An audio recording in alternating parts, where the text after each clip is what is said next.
తలమునకలైనటువంటి British ప్రభుత్వం ఆనాడు ఈ ఉద్యమకారులందరూ కూడా జైల్లో పెట్టడం జరిగింది.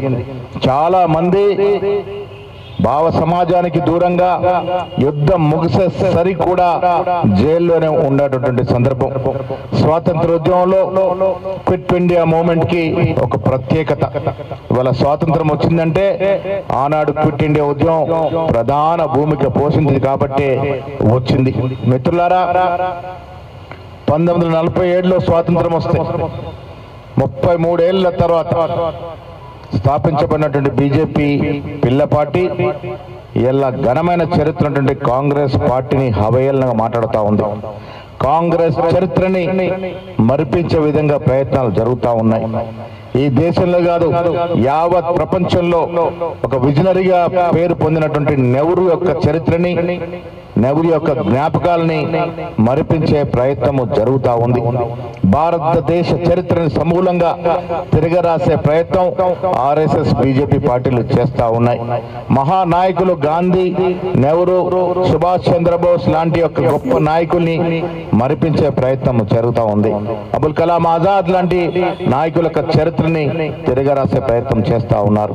ఇవాళ అధికారులు ఉన్నటువంటి బీజేపీ పార్టీ సమూలంగా రాజ్యాంగానే మార్చాలని, పరిపూర్ణంగా వారి రాజ్యాంగాన్ని నిర్మించుకోవాలని ఒక దురుద్దేశంతో హోంమంత్రి అమిత్ షా అంబేద్కర్ గురించి మాటలు చూస్తే అది అర్థమవుతా ఉంది.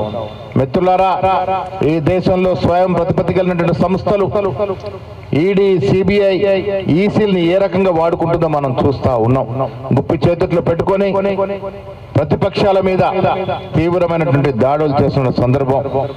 నిన్నగాక మొన్న రాహుల్ గాంధీ గారు ఈ దేశంలో ఎలక్షన్ కమిషన్ వ్యవహరిస్తున్న తీరు బట్టబయలు చేసినటువంటి సందర్భం.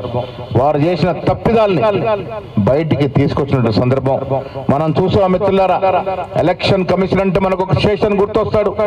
టిఎన్ శేషన్ లాంటి వాళ్ళు ఎలక్షన్ కమిషన్ ఉన్నప్పుడు ఎంత నిజాయితీగా నిష్పక్షపాతంగా వివరించినారో చూసాం. లింగ్డో గారు ఎలక్షన్ కమిషనర్ ఉన్న చీఫ్ కమిషనర్ ఉన్నప్పుడు ఏ రకంగా సమూలంగా ఎలక్షన్ కమిషన్ యొక్క నమూనాని మార్చినటువంటి సందర్భాలు చూసాం. కానీ ఇలా ఎలక్షన్ కమిషన్ అంటే బీజేపీలో ఒక ఫ్రంటల్ ఆర్గనైజేషన్ గా మారిపోయిన సందర్భం. వాళ్ళు మహారాష్ట్రలో చేసిన తప్పిదాలు, ఇలా సర్ పేరిట బీహార్ లో చేసిన తప్పిదాలని ప్రతిపక్ష నాయకుడు, యువకుడు మన రాహుల్ గాంధీ గారు సాక్ష్యాలతో బయట పెడితే దాని గురించి మాట్లాడే పరిస్థితి లేదు. మిత్రులారా, ఈ దేశాన్ని సమూలంగా వారు గుప్పిట్లో పెట్టుకొని దేశ సౌభాగ్యం గురించి మాట్లాడితే దేశ ద్రోహులుగా ముద్ర వేస్తూ నానా ఇబ్బందిని గురి చేస్తా ఉన్నారు.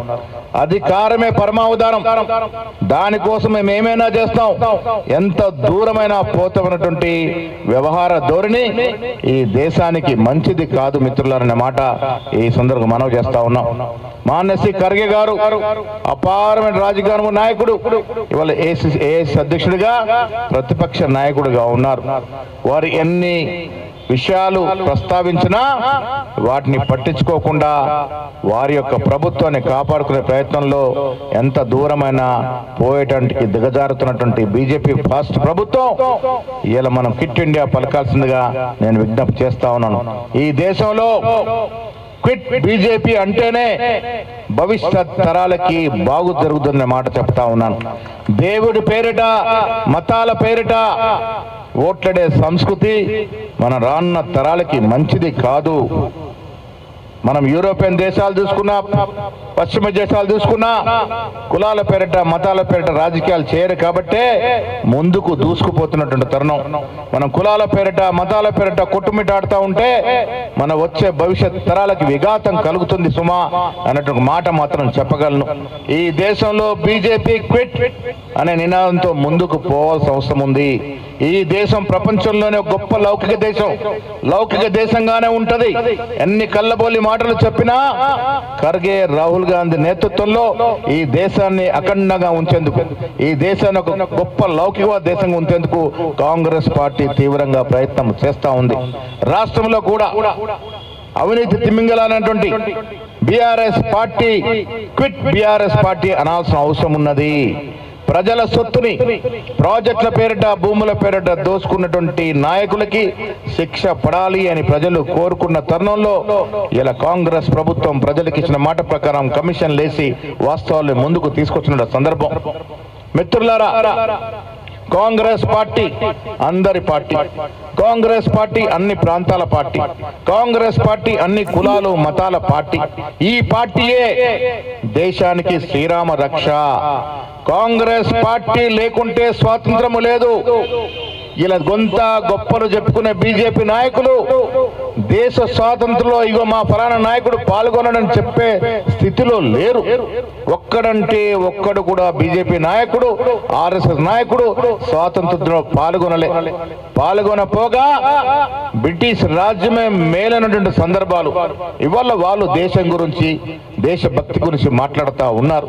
నిజమైన దేశభక్తులంతా కాంగ్రెస్ లో ఉన్నారనే మాట మర్చిపోకూడదని ఇవాళ కాంగ్రెస్ పార్టీ క్విట్ ఇండియా దినాన్ని పురస్కరించుకుని మన యువతరం ప్రతి కాంగ్రెస్ కార్యకర్త పునరింకితమై కాంగ్రెస్ పార్టీ కొరకు ఈ దేశ రక్షణ కోసం నిలబడాల్సిందిగా కోరుతూ మీ నుంచి సెలవు తీసుకుంటా ఉన్నాను. జై